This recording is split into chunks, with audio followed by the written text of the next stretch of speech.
At this time, I'm going to call to order the regular council meeting of Monday, January 25th, 2021. This meeting is by Zoom, and I remind everyone that this webinar is being recorded. So item number 1 is adoption of the minutes. This is the Governance and Operations Committee meeting and the regular council meeting of January 11th, 2021.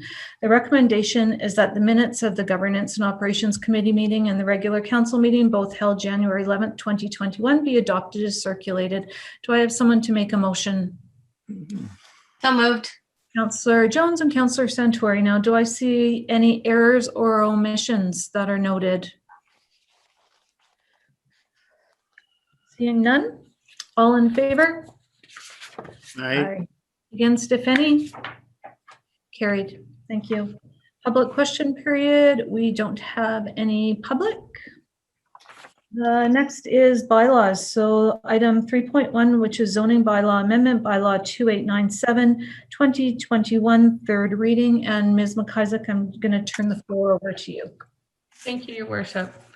So we've just concluded a public hearing with respect to the zoning bylaw amendment, bylaw number 2897. It deals with the rezoning of a property at 1452 Gopal Street, rezoning to an R1A designation to allow for a short-term rental accommodation to be operated from the dwelling on the property. You heard from both the applicant and from one respondent who had spoken in opposition. It is important to note that 28 statutory notices were sent out with respect to the public hearing, and we heard from one of those who had some concerns.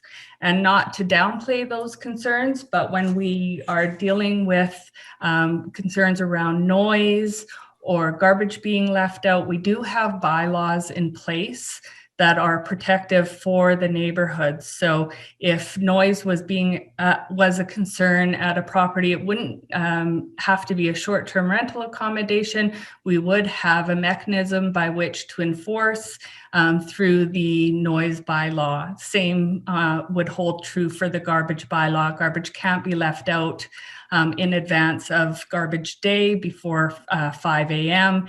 If there were any indication that that was happening, we would be in touch with the property owner and requiring some attention to that. So not to downplay the concerns that were raised, but I think it is important for council to keep in mind that some of those concerns would come forward, whether it was a property being used for long-term rentals or even lived in by the owners themselves. Council does, though, have a policy in place that if there are concerns raised at public hearing that you feel you need some staff reporting on, then you would defer third reading of the bylaw and ask staff to bring back some reporting with respect to the particular concerns that you feel needs some further examination. In this case, I would say that the concerns don't warrant any particular reporting, but we'll leave it to you. It is being recommended that third reading proceed for this bylaw, and if you do deem it advisable to go forward with third reading, we could then also do adoption, because we did earlier in the day receive the approval of the Ministry of Transportation. But you'd want to deal with those motions separately. So okay, Councillor Santori, you had your hand up there. Yes, Your Worship. I would like to speak in favor of the zoning amendment. I think Michelle said a lot of things that I was going to say. I mean, as far as unsightly premises, etc., that can happen whether it's a single family owner occupied or tenant occupied. And I think although it's a small step, for those that read the Regional District Housing Report, we have a significant shortage of rentals in our community. And again, not to downplay her concerns, there is potential for those things to happen. But again, it's tenant occupied or owner occupied, it can happen. But we have a serious shortfall in rental housing, especially affordable. I'm trusting, Leslie, that this isn't costing $3,000 a month or anything like that, and that it is quite affordable. So I think it's consistent in addressing some of the concerns that were brought up in the housing report from the regional district and its location, whether it be, as Leslie indicated, for visits or for locums or whatever the case may be, that I think it fits the bill quite well. So I'm speaking in favor, and I would so move that we move third reading as presented. Okay, Councillor Santori made the motion. Do I have someone to second the motion? Councillor Jones, thank you. Does anyone else want to make a comment or have a question? No. Hearing none, all in favor? Aye. Against? Carried. Thank you. And so, Your Worship, as indicated, the Ministry of Transportation has provided approval of the bylaw as of today, so you could proceed with its adoption. Okay, so do I have someone, based on the information that Ms. McIsaac has provided, does someone want to make a recommendation to adopt the bylaw? I will. Oh, go ahead, Robert. Go ahead. I'll second it. Santori and Councillor Kashoni. I'll second. Any questions or concerns, comments? No. Hearing none? Oh, sorry. Sorry, I do have a quick comment because just based on what Sandy was saying about the need for housing, I think we need to appreciate when someone comes in and, you know, does this work to make this house available for people in our community, whether they're visiting or working. And I can tell you that just driving by this house, I notice a difference right away. Like, it's cleaned up. It makes a difference to the neighborhood. And thank you for doing that, Leslie. It does make a difference. Thanks. Yeah, it's actually a really lovely lot there, property. Yeah. Thank you, everybody, for the proceedings and your time on this. I appreciate it. Okay, great. So did we vote on that one, Michelle? No. Not yet. Okay, all in favor? Aye. Against, if any? Mhm. Carried. Thank you. Leslie, you're free to go if you like, but you're more than welcome to stay for the rest of the meeting if you want. So if you click off, we won't be offended. We'll know why. Item number 3.2, Mountain View Cemetery Regulation Bylaw Amendment Bylaw 2898, 2021, first, second, and third readings. And Ms. McIsaac, I'll turn the floor to you. Thank you, Your Worship. At the Governance and Operations Committee meeting held on January 11th, Council considered reporting from the Chief Administrative Officer with respect to the fees and charges at the city's Mountain View Cemetery. Those rates had been unchanged since 2005, and it was deemed necessary to do an assessment of them and bring them to Council for consideration to increase rates, not quite to market level. So Council hasn't gone as far as making our rates comparable to other cemeteries in our area.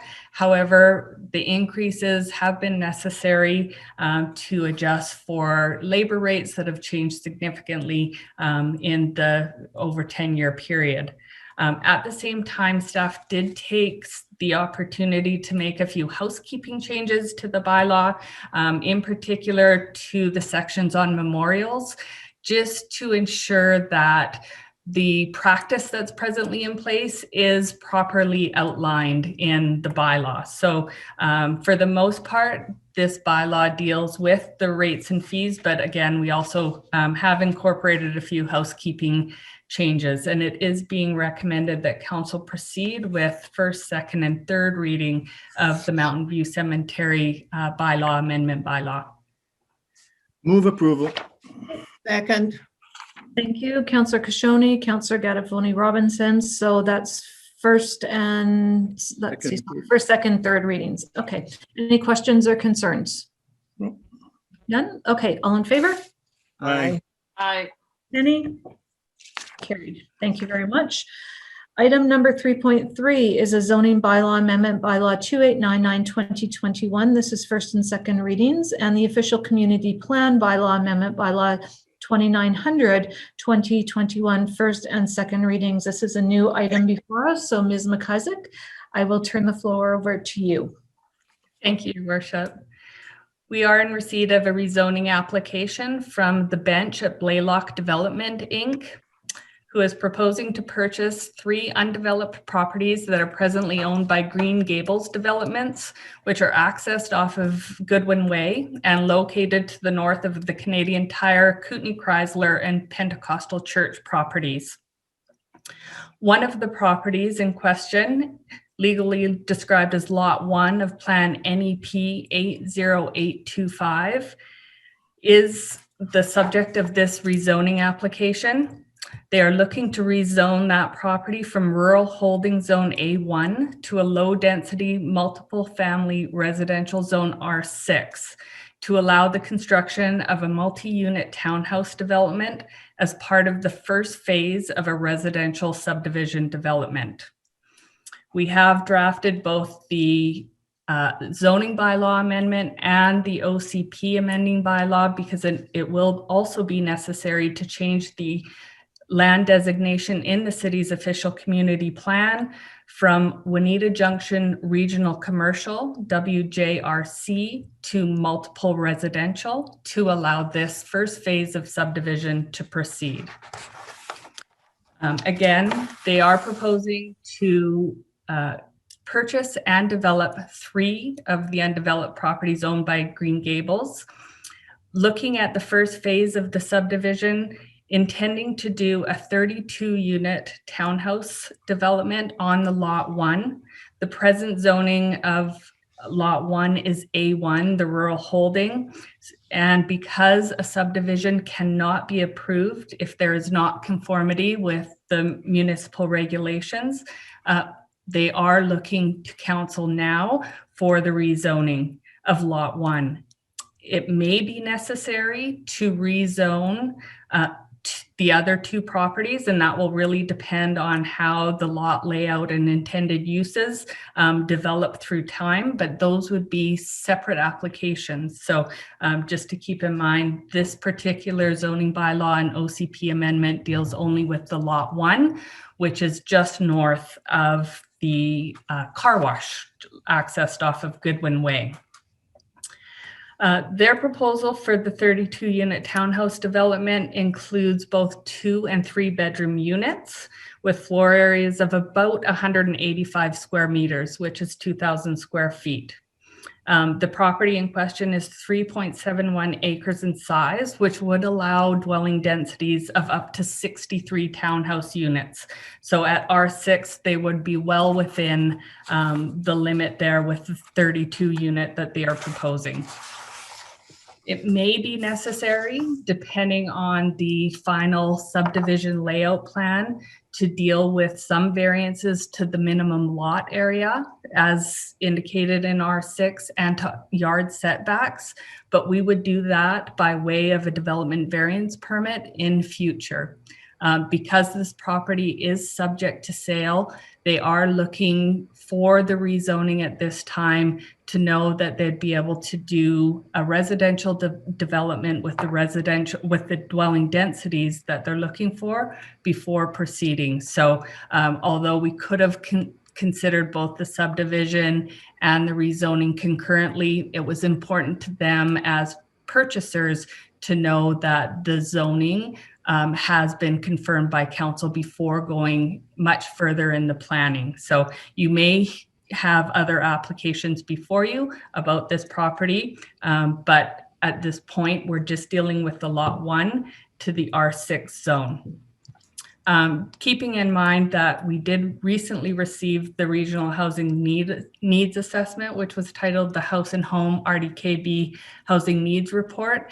And this type of development would be well aligned with the needs that were identified in that report, both for increases in market rental housing, as well as different housing types.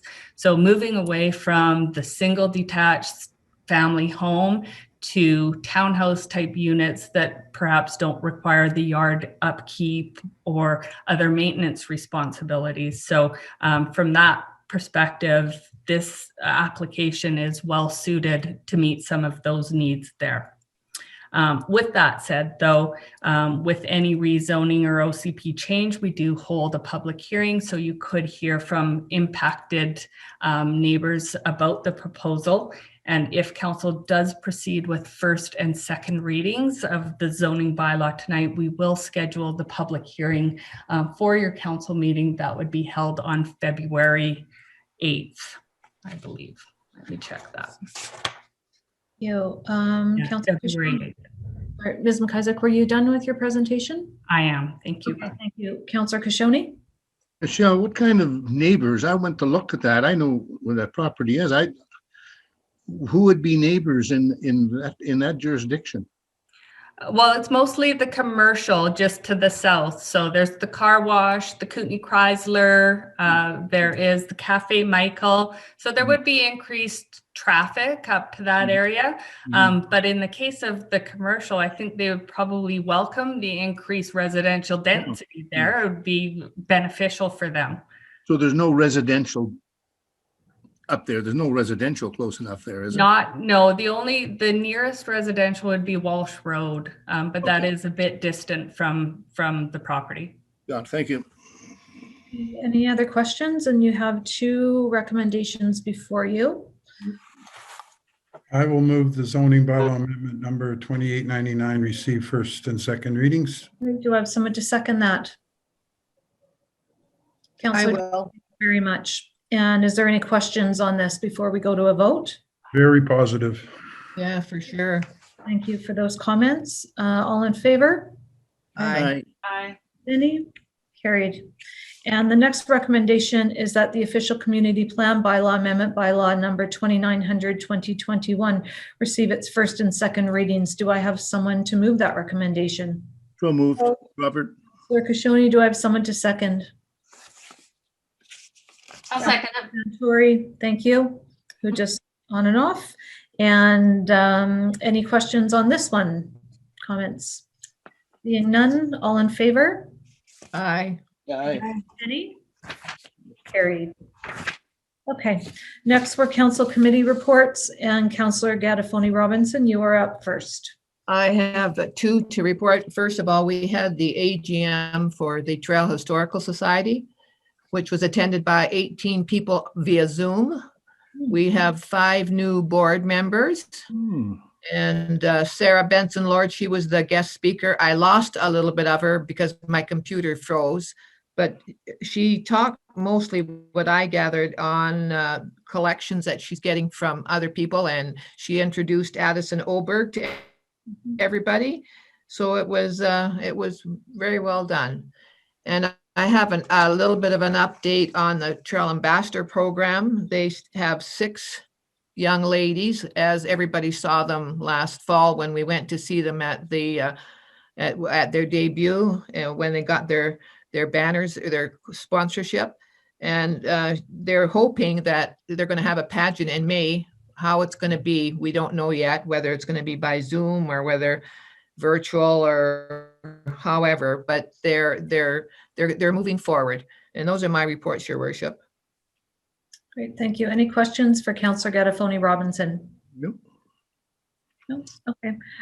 Councillor Gattafoni Robinson, where will the board members' names be posted? Will they be made public posted, or are you able to tell us who the new board members are for the Trail? Oh, yeah, I should have said that.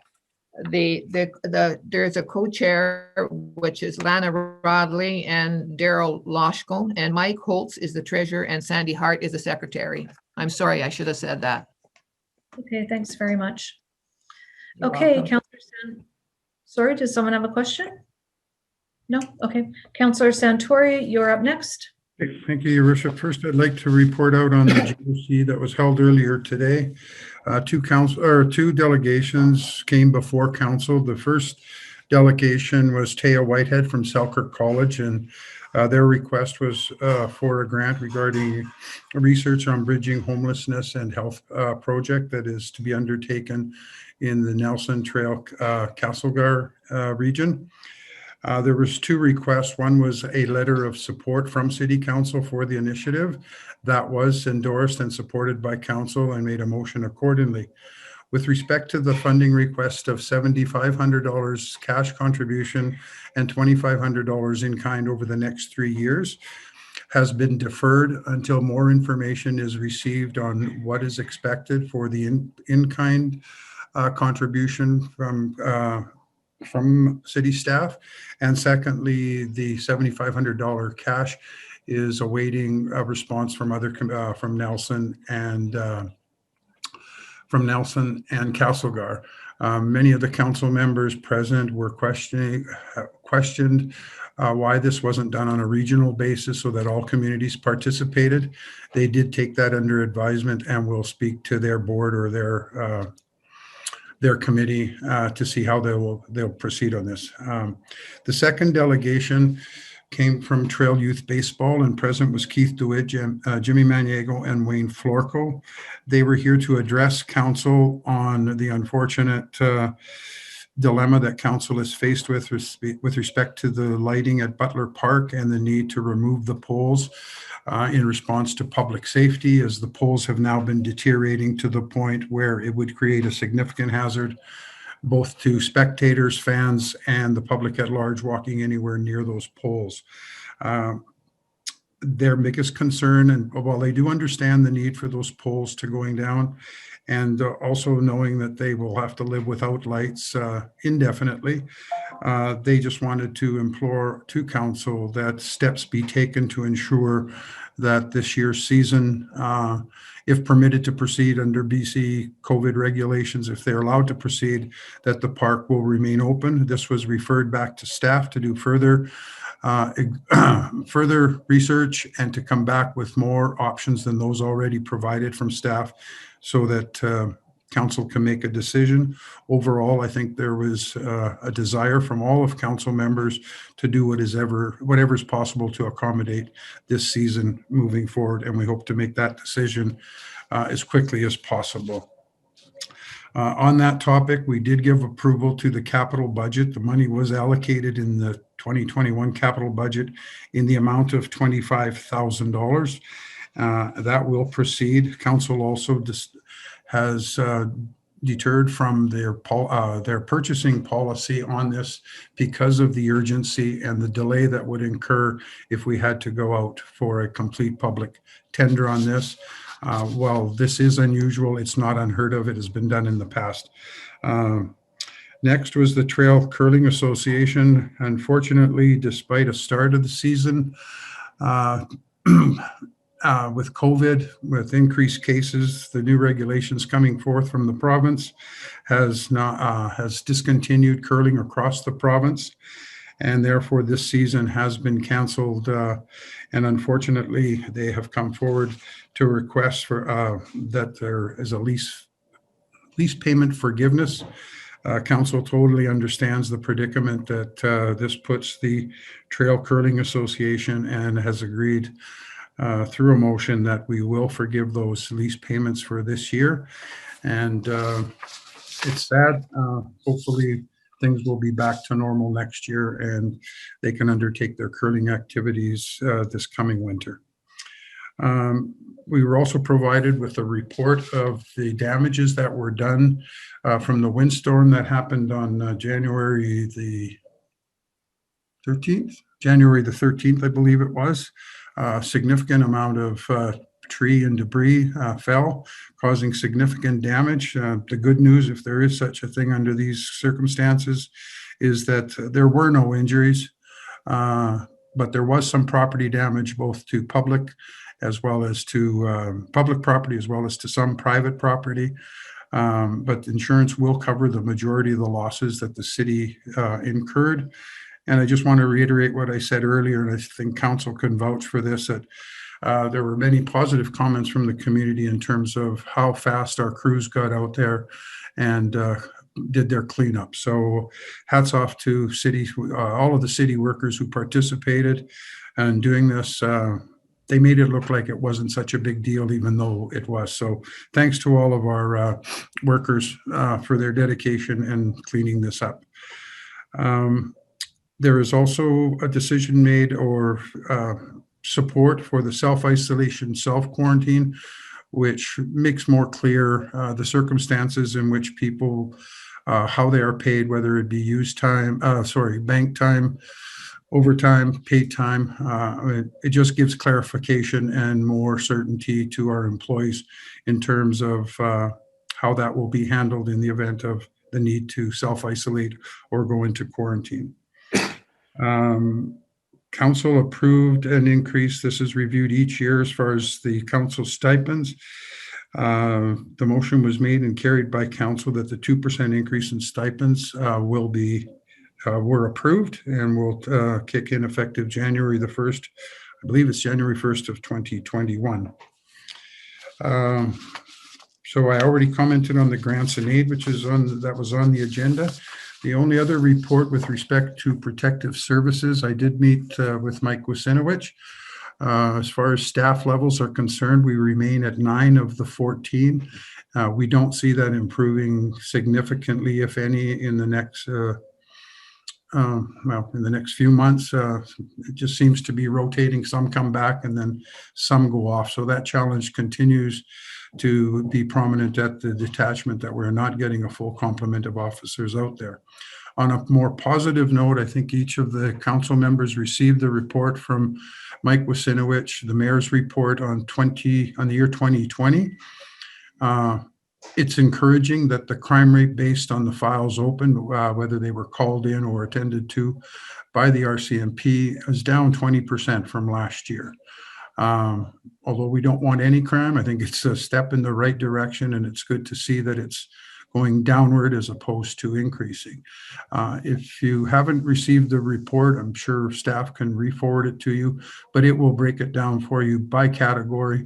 We're seeing a lot more. We went from 0 wellness calls from the RCMP, where they're checking up on mental illness patients and drug addiction. I believe there's 39 active wellness checks, whereas in 2019, I believe it shows 0. So our police officers are calling on and dealing with more vulnerable people and checking to see that they're okay, and in some cases seeing that they stay out of trouble. So I think we're seeing some movement in terms of dealing with the most vulnerable and ensuring that they are safe in where they're at. So I think that's positive. There's been no real serious issues. There have been some narcotics busts, which are going to be going before the courts. Other than that, Your Worship, I have nothing further to report, but would be happy to answer any questions that council may have.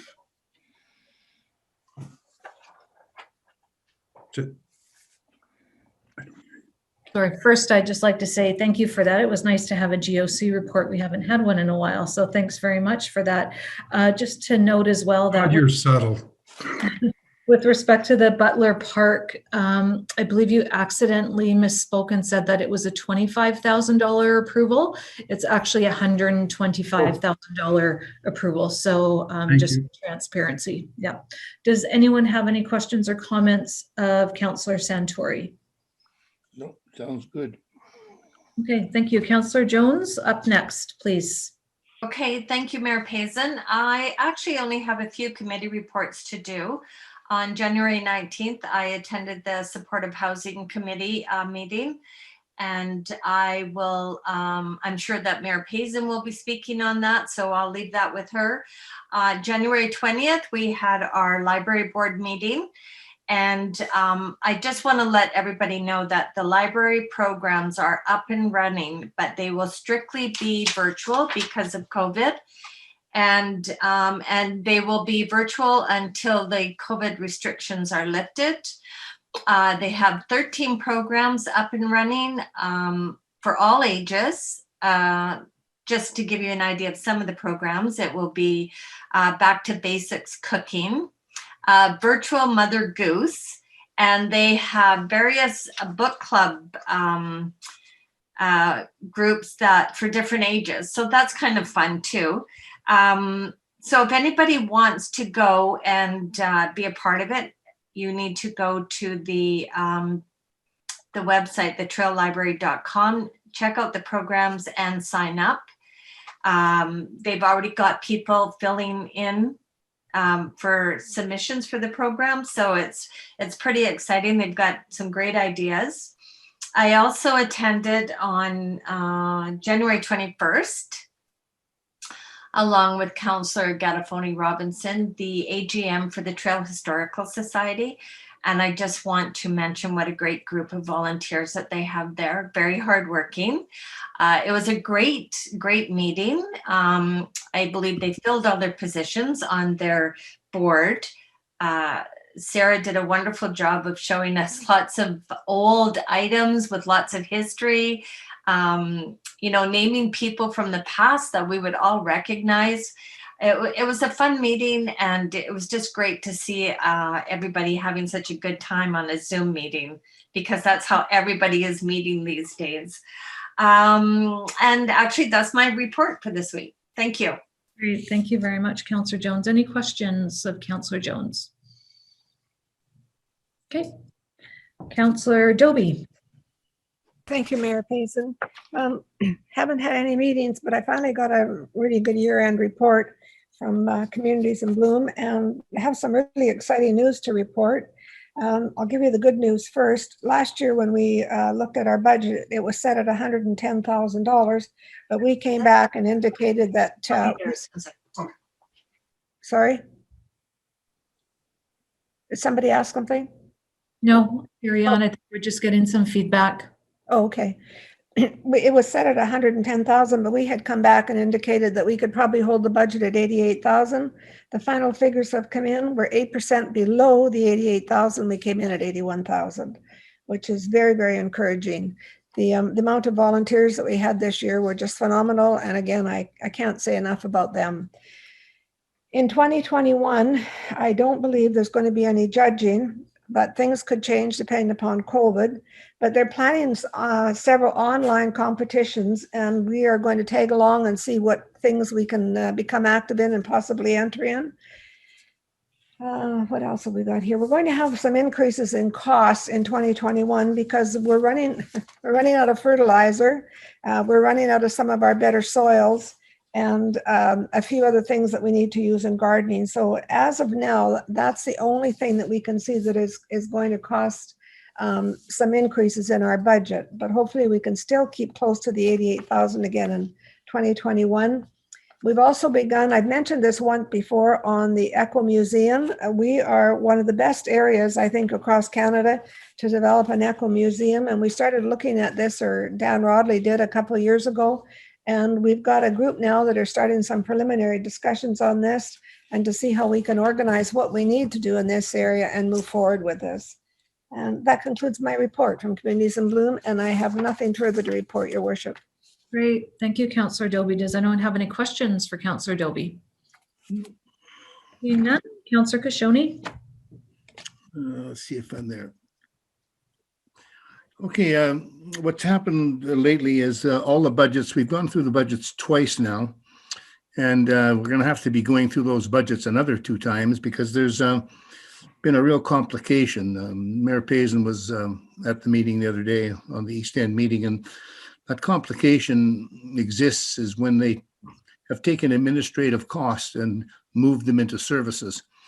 Now, that's added about $300,000 or $400,000 to the internal bills, and so that's being questioned, and it's coming up again on the East End meeting. The process included a proposed policy, which actually hadn't been passed yet, but they moved these costs into the services. So, for example, in one particular service, which would be the fire service, there was a $50,000 increase.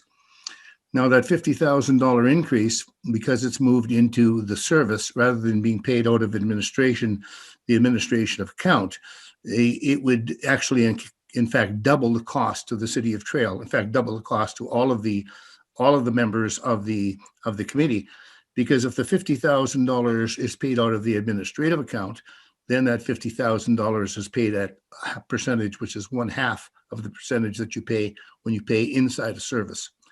So finally, I think everyone understands it from the East End, and we're going to be discussing, I think we're going to have a special meeting to determine how this particular policy became in place, or not in place, but proposed without a real concentrated discussion. It's what it really does. It redistributes the grants in lieu from the dam, with the 7 Mile Dam, and under Area A, which is Ali Greaves section, redistributes those particular grants into the services, and of course, then it lowers the costs. It lowers the cost significantly to some areas and increases the cost significantly to some areas. So starting Thursday, sorry, we're going to have to redo all of the budgets. All of the budgets are going to be recalled back. It's going to be quite a lengthy process, probably lasting another month and a half. And it was unfortunate that the people on that particular committee didn't see the ramifications of that particular policy. So, other than that, the budgets, we have had a number of people make motions in order to reduce budgets and use surpluses. And that'll be the procedure. Most of the people are, I guess, on board. Not everyone's on board, but many of the budgets are flat. There's a couple of significant ones, and emergency management, for example, has gone up considerably, but that's because they're holding a large surplus, and that large surplus is going to be discussed. All the other surpluses are actually going to be discussed. And the unfortunate thing is that some of the surpluses weren't identified. And consequently, since they weren't identified in the front of the budget, some people weren't aware of how much the surpluses were. For example, the surplus in transit, and the transit will not be going up at all, by the way, this year, but the surplus in transit is about $540,000, and it's been sitting there for 3 or 4 years. So we have to try to use that in order to mitigate the increases in the cost to the taxpayer. And that's generally the policy now of most of the board and almost all of the East End 7. So once the numbers are there, I'll be able to show you. And I'm also going to be sending out 3 graphs or 3 sheets to you, and which will demonstrate these percentages so that it's easily understood why when the cost is transferred to a service, the cost actually doubles. That's all really we have to do, the report for now. Thank you. Thank you. Any questions for Councillor Kashoni? I have one. Go Yes. ahead, Councillor Gattafoni Robinson. How are we doing on the bus stops? Well, You tracked that's all of the bus stop money is now included in the budget. And all of that money, hopefully once the budget passes, will be drawn out of reserve. So that $540,000, we've already apportioned some of it already this year, but we could apportion more. And depending how quickly we can move on it, all of the bus stops will be looked at. All of the bus stops will be upgraded. 4 or 5 new bus stops will be created, and then on top of that, the downtown exchange. And we have to consider that because we have to pay. We, in terms of the East End 7, have to pay 20% of that cost. So we're trying to mitigate that so that we don't have a large increase, and we want to spread that money over a number of years. Okay, thanks. So everything looks good, Eleanor. Thanks. You're Any welcome. other questions? Seeing none, okay, I'll provide my report. It's quite short. So as Councillor Jones indicated, her and I attended our monthly social housing committee meeting led by Career Development Services. And this was a monthly update on what the community groups are doing to support homeless and vulnerable populations in an integrated way. And again, it includes the RCMP, Interior Health, the City of Trail, CDS, amongst others. They talk about street outreach, meal provision, safe accommodation during COVID-19, and the work that's being done to secure housing and a shelter, including transition housing. And the nice thing about this group is that we also collaborate very closely with the Nelson Group. And the Equivalent Nelson Group has a very robust social housing structure and committee going on. So it's really nice to share best practices with them and learn what they're doing and what funding they're getting during COVID and how we can improve and learn from each other. So that was a great meeting. I also had the Air Quality Working Group, which is a subcommittee of the Trail Health and Environment Committee. This is our first meeting of the new year. We discussed, our discussion surrounded finalizing communication and marketing pieces when considering air quality issues, such as sulfur dioxide. Lead has been the focus for the course of 30 years of the Trail Health and Environment Committee, and awareness towards SO2, sulfur dioxide, is coming to the forefront. And we identified it as a gap where the community would potentially like to learn more. So at the Trail Health and Environment Committee next month, We are planning an SO2 presentation or an SO2 primer to advance knowledge of the working group, as well as anyone else who wants to join from our community and citizenry. And after that, we plan on rolling out some marketing and communication pieces to the community. And then today I attended a meeting led by Interior Health on our harm reduction grant. This seems into our task force. With respect to this, was a grant that IH had applied for under the City of Trail umbrella. And this will provide a communication platform by a video on the homeless situation. So it's going to be around education. It's going to be around increasing compassion and decreasing stigma on the vulnerable population. So we had our first meeting on the harm reduction grant to get the work moving forward. That's going to happen. And they're really excited about this opportunity to create this video production, which will be available for anyone in the community to watch. And I'm happy to, I'm just thankful for IH for leading this work along with all their community groups and affiliated partners who really want to shine a very different lens on our vulnerable population and the support that they need. Those are my 3 reports. And does anyone have a question on any of that? Okay, hearing none. Oh, Councillor Dobie, I wasn't sure if you put your hand up. Or Oh, if you, no, sorry, I was trying to, my phone was buzzing. I was trying to shut it off. Sorry. Ms. McIsaac, did you want to say something? Mayor Payson, I think you'd want to call on Councillor Butler. I believe you've passed him over. Oh, and did the I? council Oh, I'm reporting. sorry. Councillor Butler, go ahead. Sorry about that. I'm still in recovery mode, so thank you, Michelle, for pointing it out, but I have not attended anything on behalf of council. Okay, thank Reports. you. Okay, new business. Is there any new business? Yes, Mayor Payson, I just wondered when we have people who are in the gallery, if we could know who those particular people are. I can see everybody else's name here, and we saw when Wayne Florker was there too. Is it possible for us to have identified who's sitting there? Mayor I Payson, think would you like me to speak to that? Go ahead, Ms. McIsaac. So the way that we've structured our Zoom meetings for regular council meetings in order to allow the public to observe but not take part in discussion is that we schedule this as a webinar where all members of council and any delegations that we're aware of receive a unique link.